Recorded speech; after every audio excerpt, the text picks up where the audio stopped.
I've struggled with my mental health since I was about 10. That's probably the first time I noticed that I'd started having anxiety attacks. And so I didn't get into my first relationship until I was about 22. And I chose to tell them, maybe not on the first date, but by about the third date, just to give them a heads up that I have a vulnerability, that I am working through something, that I'm sort of struggling with something. And for me, it didn't feel like I was confessing to that person. It just felt like I was putting all my cards on the table and trusting them with that information. And I think it's good to tell someone relatively early. I personally think that, because then you get to see who it is that you're really dealing with. And rather than you going and getting really invested with the kind of person who doesn't have the empathy to be patient with you, I think it's cool just to put it out there early and just explain things honestly and undramatically, and tell them all the things that you're doing to combat those symptoms, all the things you're working through, if that's medication or therapy or support groups, whatever. Be open about it and hope that they are the kind of person that wants to help you through. And if they aren't, then fuck that person. Don't have sex with them, they don't deserve you. I'm not an eating disorder expert. I will be talking to them on this YouTube channel, but I can tell you from my own experience that things I noticed about myself that were unhealthy when it came to my relationship to my body and to food were the fact that I was starting to eat secretly on my own. So when I would eat, I would want to do it away from everyone else, whether I was binging or starving. I wouldn't want anyone to see how much or how little I was eating. I started to obsess about calories, and I wouldn't eat something that I didn't know the calorie count of. I started to look at some foods as dirty and some foods as clean, and I would kind of demonize some foods and give some foods that I heard had negative calories as kind of like heavenly angel foods, and those are the only things I was allowed to eat. I would weigh myself every day. Sometimes I would weigh myself several times a day, and the number on that scale would determine my mood for the entire day, sometimes the week. I would avoid social occasions if I didn't feel thin enough. I would avoid dates and romance and love if I felt unconfident about my body.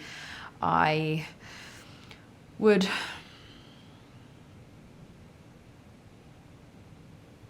let it dictate my entire life. It was the most important thing to me in the world, and that should never be the case. Your exterior is such a small part of your entire substance as a human being. And so if you notice those tendencies in yourself, if you start to feel guilty after food, if you start to put emotions behind food, like food is love, food is comfort, food is rebellion, food is punishment, then I think you need to talk to someone. And I wish I'd done that earlier. I just sort of became hyper-normalized because not only was I so used to doing it myself, but I read about celebrities doing it, and I saw celebrities selling these fast fix, tips and tricks and products, and I saw women around me doing it, and that kind of hyper-normalized it to me. And actually it's a sign that something's wrong, because food is never anything more than just fuel. And nothing on your exterior should define whether or not you feel worthy of love or socializing or a job or happiness.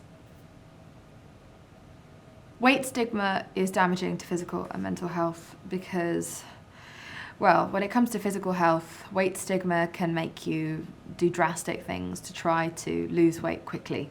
It can make you either deny yourself an entire food group or just deny yourself food, deny yourself enough nutrition and calories, which can slow down your metabolism anyway, so it's counter-effective.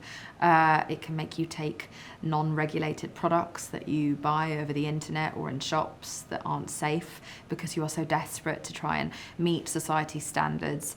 It can also really impact your mental health when it comes to your relationship with your body and your relationship with food. That can become quite obsessive and strange, and that can last sometimes forever. Also, shame is just not something that ever gets anyone anywhere. It doesn't achieve anything. It is the most pointless emotion, I think, that we have, and that shame can start to really rot you from the inside. And it makes you sometimes more afraid of exercising and more afraid of going out and doing things that are healthy for you. Sometimes that shame can actually make you start purging and throwing up and doing things that are so bad for your digestive system and your teeth, and the harm can exist forever. I mean, the damage that you can do can last forever. I know that because I was so anorexic for 10 years of my life, and I will never recover physically from what I did. But I think it can really take over your entire existence and end up leading you to much unhealthier and more counterproductive things. I hate weight stigma. It is one of the dumbest things about our society.